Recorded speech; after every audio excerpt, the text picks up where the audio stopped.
I like to squat it, squat it. I like to squat it, squat it. I like to squat it, squat it. You ever like to squat it? I like to squat it, squat it. I like to squat it, squat it. I like to squat it, squat it.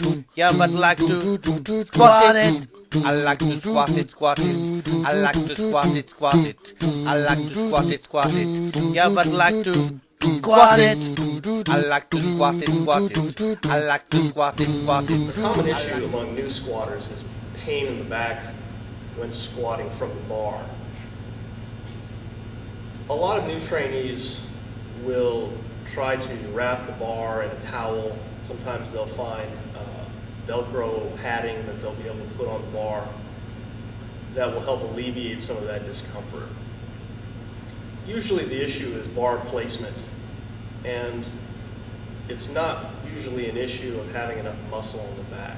I've coached a lot of people, including some very, very skinny people, who have had no problem whatsoever putting the bar on their back and racking it properly without pain. Generally speaking, it's a positioning issue. If it's not a positioning issue, it could be a flexibility issue. And in some instances, it could be a matter of not being able to keep that bar tight. We're going to talk about those things later. If you have to use a pad, I would suggest you use what's called a manta ray. The good thing about the manta ray is that it is going to be secure on the bar when you are squatting. It's not going to go anywhere once it's on there. And it will be secure on your back. Now some people, if you're very large, might find this to be uncomfortable. Some of the edges on the manta ray can dig into you if you don't have it properly positioned onto your back. But generally speaking, as long as you set yourself up under the manta ray correctly, same things apply as if you were setting up for a normal squat. Get your head back and make sure that the pad is rested squarely on your traps.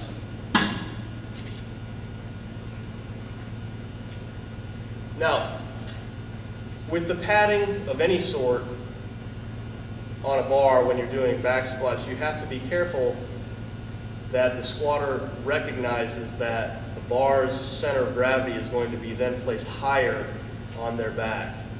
So when you're squatting deeply, or if you have any kind of forward lean when squatting, that's going to affect you with this type of squat. It's going to be even higher than a normal high bar squat, so be careful with that. Discomfort on the back caused by the bar can sometimes be a shoulder girdle flexibility issue. If you notice your squatter to be hunched over and a bit inflexible through the chest, that might be an area to consider when they are setting up for the squat. If they are very tight in through the shoulder girdle and through the chest, they're going to have a hard time getting into a good proper position for the squat. When squatting, you want to make sure that you are in a position much like you were doing a back double biceps pose. Your upper back needs to be very tight, especially if you're squatting with a low bar position. As you come down into your squat, your elbows are going to rotate downward. Now, if your shoulders are tight, what's going to happen is your elbows are going to pitch forward, and that's going to pitch, your elbows are going to pitch upward, and that's going to pitch the bar and your head over. Not only is this bad positioning, you're really going to put yourself in a bad position lower back wise. So make sure that your elbows are turned as far forward as you can the whole time while squatting. If the shoulders are tight, a couple things you can do are doorway stretches. You'll put your forearm against a doorway or a power rack, and you'll stretch this pectoral and shoulder region. If you have a narrow doorway, you can set yourself up in order to stretch both arms at the same time. But you can do it unilaterally as well. You'll set your whole forearm up against that rack or doorway, and then you'll turn your body in the opposite direction. As with anything, start out slow. In Squat Rex 4, when we were talking about bar positioning, we also talked about the bar being bent and collars being frozen. Those can definitely put extra stress on your shoulders. So make sure that you double check the bar before you go if you're having any shoulder pain while squatting. There are a couple things that you can also try. If the bar is slipping despite your best efforts, you can also try chalking the bar if your gym will allow it. Another trick that I heard from Rocky Tilson was to wear 2 tight-fitting t-shirts when squatting. And if you have a bar with decent knurling on it, and knurling is the needle-like rough surface of the bar, if the knurling is sharp enough, if you're wearing 2 tight t-shirts, it really will help the bar kind of settle into a good place on your back. And typically speaking, the t-shirts will help keep you dry, help keep the bar dry, help keep the bar in place. If the trainee is having difficulty staying tight with their upper back while squatting, there are a few exercises that you can help the trainee get stronger. Some of the common exercises would be bent over laterals,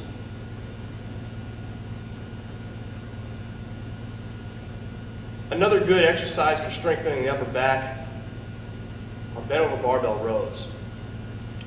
We'll bend over at the waist with plenty of knee bend. Make sure that your upper back is tight as possible, and you're going to pull the weight to your gut, squeezing the elbows together. Now, it's okay to use a little bit of leg drive throughout this exercise, but you want to make sure that you aren't losing any abdominal or lower back tension throughout. Barbell shrug is another exercise to strengthen the upper back. With the regular barbell shrug, you're going to have your face forward. You're just going to shrug your shoulders to your ears and down. A variation of this exercise is called the Kelso shrug. Typically, you would be supported on a bench. However, the basic gist of the Kelso shrug is that you are in a position parallel to the ground and shrugging. Rowing variation that you can try is the one-arm dumbbell row. You can do this on a bench. I prefer to do it with both feet on the ground.